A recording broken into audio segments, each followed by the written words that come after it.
Peace, y'all. Welcome to Tarot Stories, where we're going to go behind the figures in the cards and tell their stories.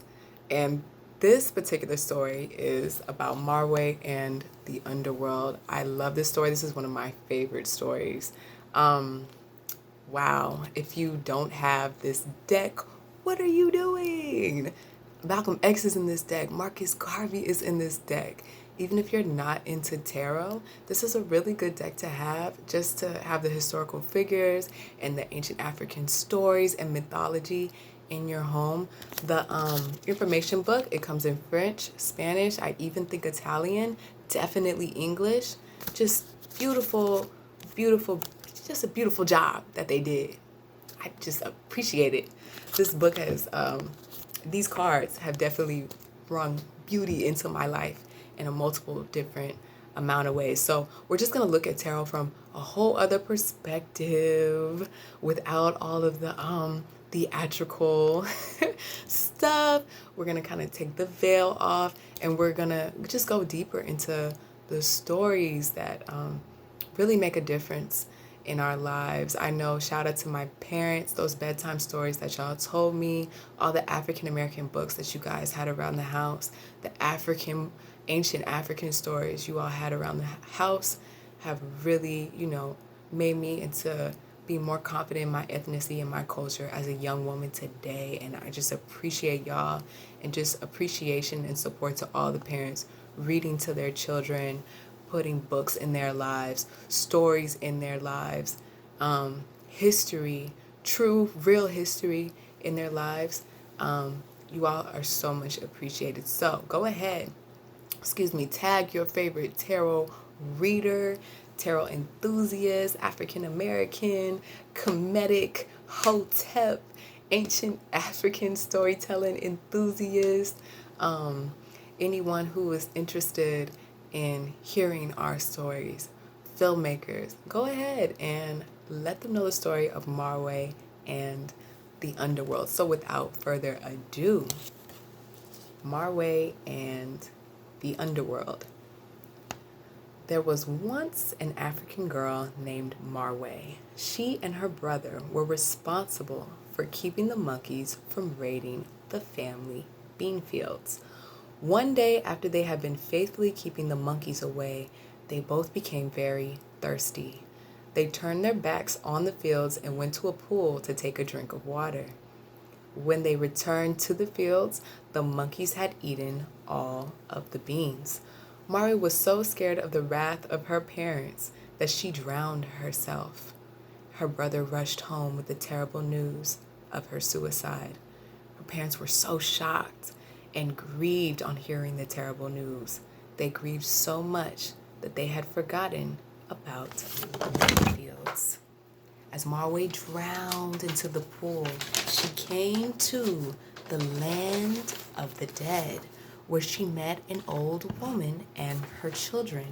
The old woman identified herself as Marwe's guide to the underworld, the land of the dead. For many years, Marwe lived with the old woman and helped with the chores. After a time, Marwe became very homesick and began to think of her parents and brother. The old woman was able to read the girl's heart, and she knew that Marwe wished to rejoin the living.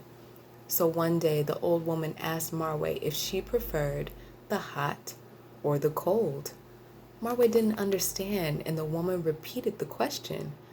Finally, Marwe answered that she preferred the cold, not knowing what this meant. The old woman had Marwe dip her hands into a clay jar of cold water, and when she pulled her hands out, they were covered with jewels. Smiling, the old woman dressed Marwe in the finest robes and sent her home. The old woman also had the gift of prophecy and told Marwe that she would soon marry the finest man in the world, a man named Sawoye. When Marwe arrived home in her fine jewels and robes, her family was overjoyed. They had given her up for dead long before. They marveled at her fine clothing and their newfound wealth. Word spread quickly through the countryside that there was a rich, eligible young woman in the territory, and Marwe's home was visited by hundreds of suitors.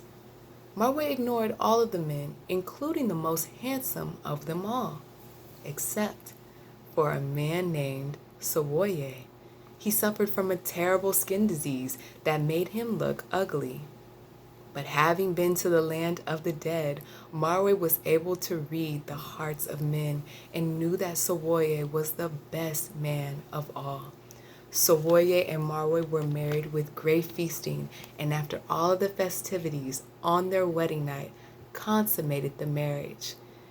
And Sawoye's skin disease disappeared, showing his face to be the most handsome of them all.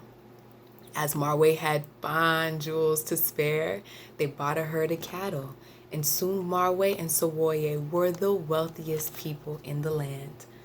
Now one might think that they would live happily.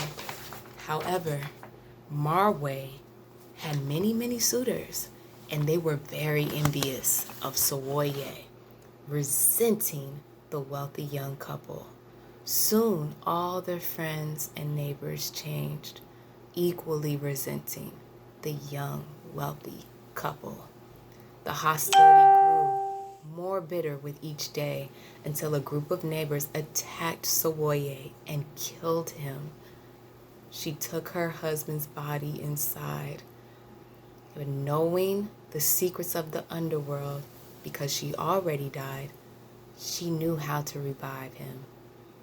She recited magic incantations she had learned from the old woman, and Sawoye revived, stronger than ever. So when their enemies came to divide up the wealth, Sawoye slew them all. Marwe and Sawoye lived in prosperity and happiness for the rest of their lives, and since both had died, they met their final ends without fear. Now, I got a little tongue-tied there, y'all. With the hostility grew more bitter with each day until a group of neighbors attacked him. And she already went into the underworld, so she already knew how to do certain things, as in revive her husband. But what is so interesting to the story to me, being a practitioner in tarot, is how throughout the story we see how the characters are led by their heart. And what's so cool about the Queen of Cups is that this is a card of knowing how to guide through your emotions, knowing how to use your emotions, use your heart to guide you to where you want to go or should go, or when your heart tells you and what your mind tells you can be two different things. We see it when the old woman listens to her heart to see that Marwe wants to go back with the living. We see it when Marwe follows her heart to see past Sawoye's skin disease. We see it also when Sawoye is able to learn the secrets of the emotions, the secrets of the water, the secrets of the heart, to get back to Marwe through her magic incantations, right?